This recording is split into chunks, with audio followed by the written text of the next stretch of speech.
Let's move on to Bitcoin, shall we? That's a virtual currency.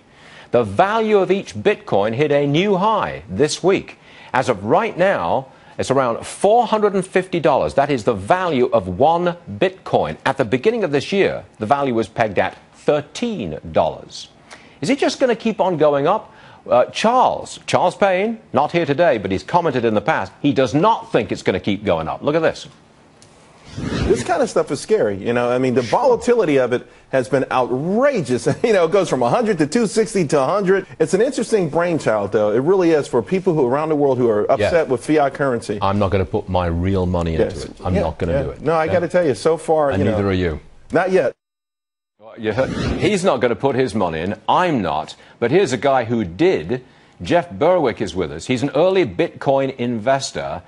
And he thinks that Bitcoin's going to keep on going straight up. And did you tell me during the break, I know you did, repeat it for the viewers, you think it's going to go to $1 million?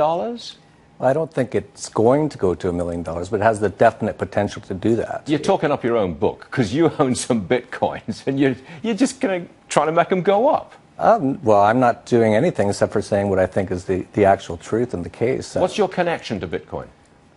My main connection is I'm incredibly excited about it. Bitcoin is a revolution in money and banking, the same way that the internet was a revolution in communication. Well, in what way are you part of it, other than that you own a Bitcoin or two? What's your part of it? Well, I write the dollar Vigilante, and our big part of what we talk about is the dollar is going to collapse. And so I'm very excited that there's other alternative currencies coming out from the free market. And so I'm very involved. I've been involved. We were here last time talking about Bitcoin ATM. We're involved starting up a community in Chile now called Galtz Chile, and we're accepting Bitcoin in return for land in Chile. We're very excited about the currency and the future. Everybody knows, I think, that it's being investigated. I don't know by which authorities, but it is being investigated for money laundering and for prostitution and for drug dealing using Bitcoins, anonymous Bitcoins. You don't think you could be shut down? It's impossible to be shut down. That's the beautiful thing about it. There is no Bitcoin place. You can't shoot Bitcoin, which is all the government does, is use guns to make people do things. Well, that's a little pejorative, I would say. But anyway. Well, it's just math, so you can't actually stop cannot shut it down. No. It has no center of gravity. It has no headquarters. You can't shut it down. The only way you could is to shut off the internet. You know, a lot of this most recent rally was driven out of China because of demand from there. At the same time, we saw an exchange there that was holding $4.1 million in Bitcoin disappear overnight. Those investors lost their money.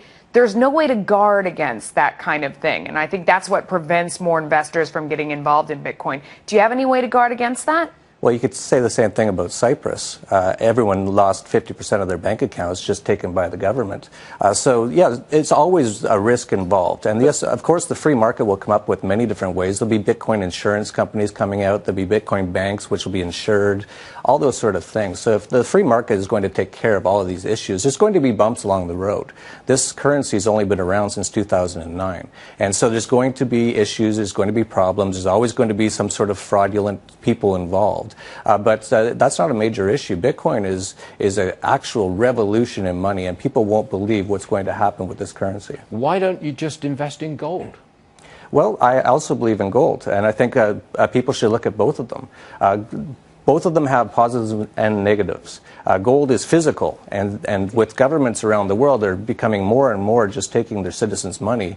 That is a physical thing. Okay, but look, is there such a thing as a Bitcoin, or is it just an electronic blip? That's all it is? Yes, it's just math. That's all it is. That's right. It is, but there are places, you know, in Brooklyn right now, diners that accept it as currency. I mean, there are more and more places accepting it. It's just that you're very far from critical mass at this point. So, hold on a second. That's interesting. In Brooklyn. Yes. So I could walk in with my brand new iPhone, yes, and I could dial up the diner, whatever it is, and say, here's my Bitcoin, give me the food. In theory, I don't see electronic you doing that, I feel like someone could. But someone could do that. Yes. Yes? Yes, absolutely. And I wouldn't call you an early adopter of technology, obviously, but yes, no, it's happening all over the place. There's Shopify.com, which has thousands of retailers just started accepting Bitcoin. Where's this? It's Shopify.com. So they have literally tens of thousands of online retailers.